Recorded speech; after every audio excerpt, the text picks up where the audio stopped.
Shared inbox and team settings. You can change the settings for each individual shared inbox and team that you have set up in Loop. To access these, you need to click on the Settings button. This is the small cog icon that you can see at the bottom of your sidebar. You will be taken to the main settings page. At the bottom of the list, you will see Shared Inboxes and Teams. Click on this and you'll be taken to a new window where you'll be able to access the shared inbox and team settings. You will see a list of shared inboxes and teams under the relevant headings in the sidebar. Let's start with your shared inbox settings.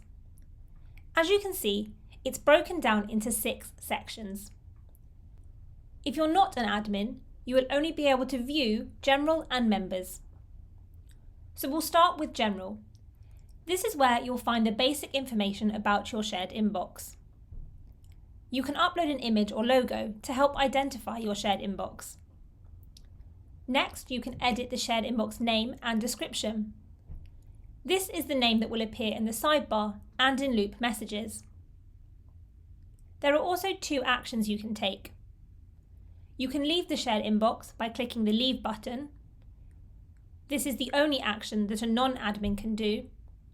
Or delete the shared inbox using the Delete button. Next, we have Account. Here you will see the email address associated with the shared inbox. You cannot edit this. If you've set up a shared inbox with the incorrect email address, you will need to remove it and start again.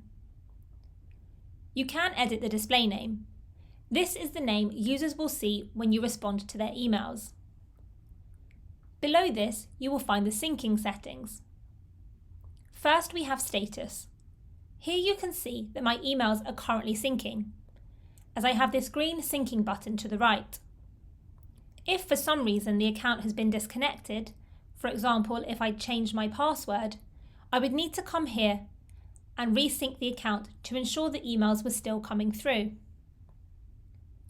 History is where you can choose how far back you want the emails to be imported from.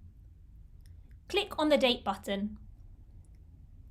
In this pop-up, select the date that you want to import your history of emails from. You can also choose where you want the imported emails to be stored. Unassigned keeps emails in your inbox, but you also have the option to mark them as resolved, move to the archive, or move to the delete folder. And when you're ready, click on Start Import. The final setting in this section is Policy. Here you can choose what happens with synced emails on the source account of your shared inbox.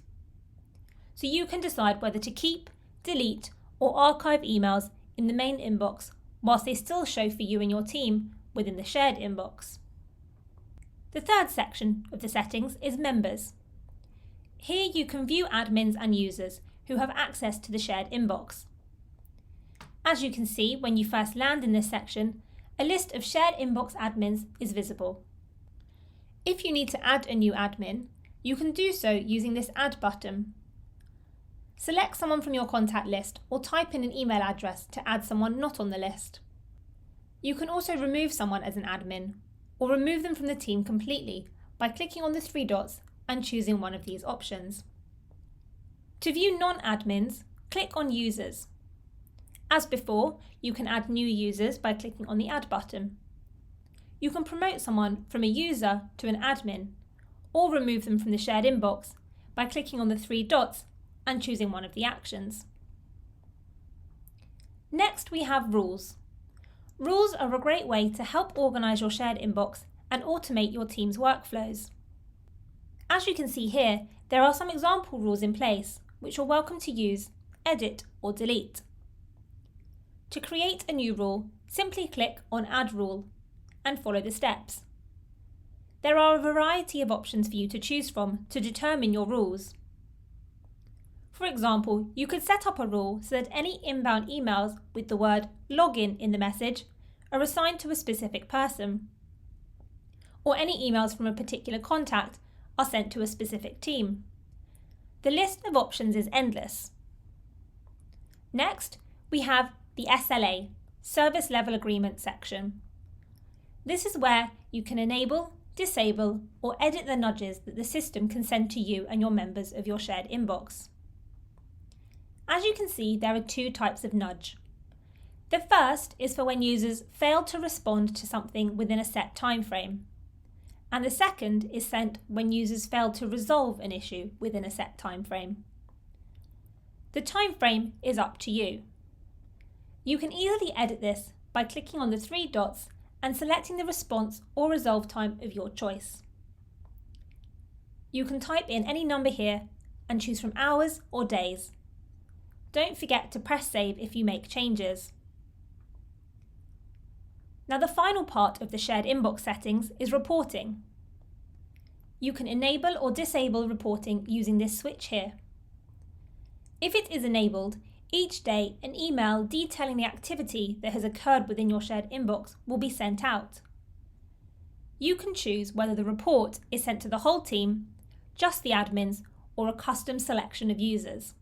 If you choose a custom list, you will be able to add them using the Add button here, and then see their names below. So those are the 6 sections of the shared inbox settings. Let's take a quick look now at the team settings. There are only 2 sections here, General and Members. As with the shared inbox settings, if you're an admin, you can edit these. If not, you can only view them. The only action you can take as a non-admin is to leave a team. And as you can see in the General section, similar to what we saw before, you can add an image, edit your team name and description, or choose to leave the team or delete it completely. And in Members, as you'd expect, you can see a list of members. First, you'll see the admins listed. Again, if you want to add someone, you can do so with the Add button over here. Or if you want to change an admin's status or remove them from the team, you can do so via the 3 dots and selecting one of the options. And then to see non-admin members of the team, click on Users. And again, you have the same option. Add a user, change their status and promote them to become an admin, or remove them from the team completely. So those are the settings for your shared inboxes and your teams. Feel free to go into your settings and just have a look around. As always, if you have any questions, please don't hesitate to get in touch with us. Happy looping!